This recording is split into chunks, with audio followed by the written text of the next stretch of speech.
नमस्कार, स्वागत है आप सभी का न्यूज एक्सप्रेस में। मैं हूं आपके साथ शाफनी पटनायक। शेरवानी, दूल्हा, बारात, घोड़ी, पटाखे सब तैयार थे, पर दुल्हन किसी और के साथ भाग गई। दतिया उपचुनाव के लिए बीजेपी के उम्मीदवार लग रहे नरोत्तम मिश्रा का आखिरी समय में पार्टी ने टिकट काटकर आशुतोष तिवारी को दे दिया। उपचुनाव की घोषणा होते ही मिश्रा के घर पर समर्थकों का मिठाई और दुपट्टे के साथ तांता लगना शुरू हो गया और जीत की अग्रिम बधाई भी दी जाने लगी। लेकिन होनी को कौन टाल सकता है। नरोत्तम मिश्रा ने नामांकन फॉर्म खरीद लिया, चुनाव प्रचार भी शुरू कर दिया और पिछली बार जिन कारणों से हारे थे उस पर दतिया वालों से माफी भी मांग ली, लेकिन टिकट ही कट गया। खबरों की माने तो दतिया विधानसभा सीट पर होने वाले उपचुनाव से पहले भारतीय जनता पार्टी के एक फैसले ने ऐसा भूचाल ला दिया कि पार्टी के भीतर ही बगावत के सुर खुलकर सामने आने लगे। जिस सीट पर पूर्व गृह मंत्री और बीजेपी के दिग्गज नेता नरोत्तम मिश्रा की दावेदारी लगभग तय मानी जा रही थी, वहां पार्टी ने अचानक बड़ा फैसला लेते हुए संघ से जुड़े संगठन के नेता आशुतोष तिवारी को अपना आधिकारिक उम्मीदवार घोषित कर दिया। इस घोषणा के साथ ही दतिया में राजनीतिक माहौल पूरी तरह से बदल गया और देखते ही देखते नाराजगी सड़कों पर उतर आई।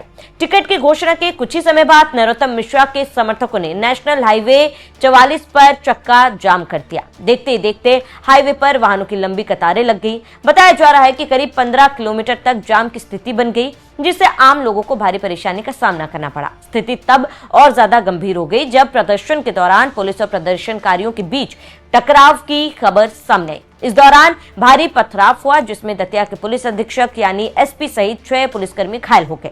प्रशासन को हालत नियंत्रित करने के लिए अतिरिक्त पुलिस बल तैनात करना पड़ा और पूरे इलाके में सुरक्षा व्यवस्था कड़ी कर दी गई। दरअसल नरोत्तम मिश्रा इस उपचुनाव में खुद को सबसे मजबूत दावेदार मान रहे थे।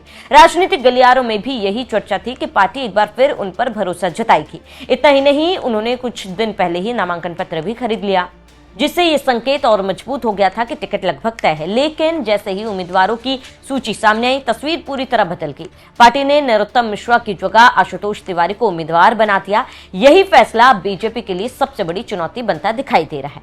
इस निर्णय से नाराज सिर्फ कार्यकर्ता ही नहीं, बल्कि संगठन के कई पदाधिकारी भी खुलकर विरोध में उतर आए। खबरों के मुताबिक बीजेपी के जिला अध्यक्ष रघुवीर कुशवाहा समेत पूरी जिला कार्यकारिणी ने सामूहिक इस्तीफा दे दिया। यदि यह घटनाक्रम आगे भी जारी रहता है तो ये बीजेपी के लिए चुनाव से पहले संगठनात्मक संकट का कारण बन सकता है। राजनीतिक विश्लेषकों का मानना है कि बीजेपी इस सीट पर नई रणनीति के साथ मैदान में उतरना चाहती है। संगठन को मजबूत करने और नए नेतृत्व का आगे लाने की कोशिश भी इस फैसले के पीछे एक कारण मानी जा रही है। हालांकि पार्टी की ओर से इस बारे में कोई आधिकारिक विस्तृत बयान सामने नहीं आया। वहीं दूसरी ओर ये भी सच है कि नरोत्तम मिश्रा लंबे समय तक मध्य प्रदेश की राजनीति के प्रमुख चेहरों में एक है। वे राज्य के गृह मंत्री भी रह चुके हैं और दतिया में उनका मजबूत जनाधार माना जाता है। ऐसे में उनके समर्थकों की नाराजगी को हल्के में नहीं लेना चाहिए। अगर इस सीट के राजनीतिक इतिहास पर नजर डालें तो साल 2023 के विधानसभा चुनाव में कांग्रेस के राजेंद्र भारती ने नरोत्तम मिश्रा को हराकर बड़ा उलटफेर किया। यह परिणाम उस समय पूरे देश में चर्चा का विषय बना था, लेकिन इसके बाद घटनाक्रम ने नया मोड़ लिया। साल 2026 में दिल्ली की एक अदालत ने बैंक धोखाधड़ी से जुड़े एक मामले में राजेंद्र भारती को 3 साल की सजा सुनाई। सजा के बाद उनकी विधानसभा सदस्यता समाप्त हो गई और दतिया सीट खाली हो गया।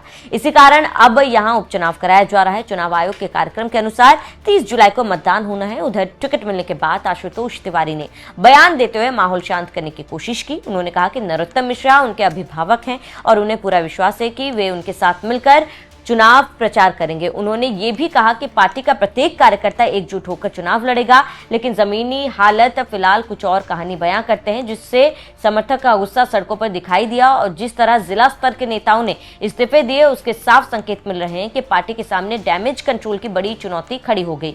अब सबसे बड़ा सवाल यही है कि क्या बीजेपी का बगावत को समय रहते शांत कर पाएगी। क्या नरोत्तम मिश्रा अपने समर्थकों से संयम बरतने की अपील करेंगे? क्या पार्टी का शीर्ष नेतृत्व हस्तक्षेप करेगा? और सबसे अहम, क्या ये नाराजगी चुनाव परिणामों पर असर डालेगी? राजनीति में चुनाव सिर्फ उम्मीदवारों के दम पर नहीं जीते जाते, बल्कि संगठन की एकजुटता भी उतनी ही महत्वपूर्ण है।